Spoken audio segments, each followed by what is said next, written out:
on YouTube? Hope you're doing well. Just landed on my flight from Amsterdam into Boston, and it is a gloomy day here in Boston. But something happened on the plane that made me think about motivation, and if you're struggling to be motivated to go to the gym, if you're struggling to be motivated enough to sometimes say no to a certain food, that like if someone's offering you cake or ice cream or whatever, and you want to say no, but you also want to have it, and you're like, I don't know what to do. We're going to talk about that because something just happened on the plane that sort of made me think about a mind hack that I use to help me stay on track when sometimes I really don't want to, but I do want to. And it's that dichotomy of like, I want to stay on track, but I also want to have the pizza, blah, blah, blah.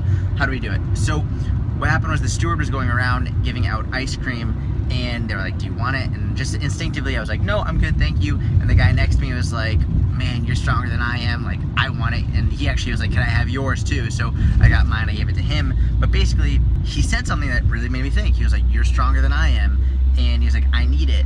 And it made me think, like, well, how come I'm able to say no and someone else can't? And these types of things really make me think, because there's something going on that, aside from knowledge, it's not like he doesn't know he shouldn't have the ice cream, and not saying you can't have a treat, but he didn't want the ice cream. Like, a big part of him did not want the ice cream, but he still had it, right? In the same way that, like, everyone knows they should be going to work out, everyone knows they should be exercising, but for some reason a lot of people aren't making the decision to go. It's not knowledge, it's other emotional, societal, environmental factors going on, what's going on. So for me, this is a really important find. And as a coach, it's really important for me to look at all this stuff because it can help me and help my clients. But I got to thinking, what happened in this situation where I was able to say no and he wasn't?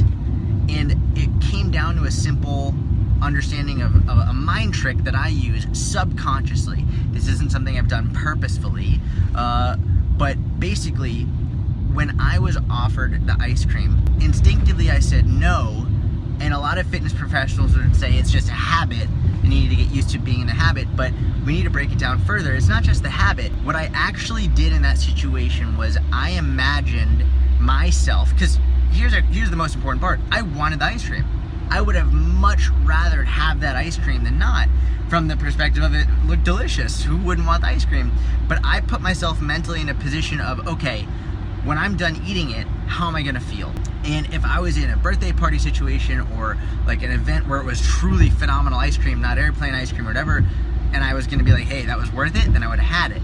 But on that airplane with their shitty airplane ice cream, where like I wasn't gonna have a great day anyway in terms of my nutrition, I put myself mentally in the situation of, okay, when I'm done eating this ice cream, how am I gonna feel?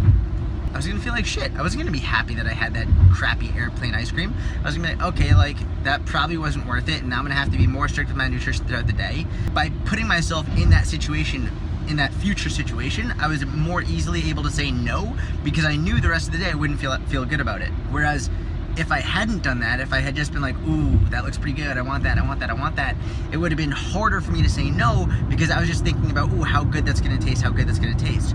So it's a simple mind trick that can actually help you make better decisions long run, because if you think, how is this going to make me feel, you can put yourself in that future position. Same thing with exercise.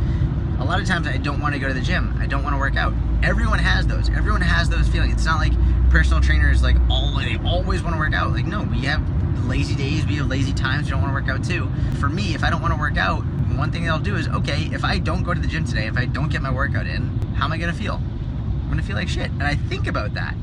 And it's easier for me to make the decision of, okay, like, I'll just go, I'll get something in, and then actually make it happen, versus being like, oh, I could sit and take a nap, or I could do this. Because when you focus on the short-term benefit, you're more likely to take it.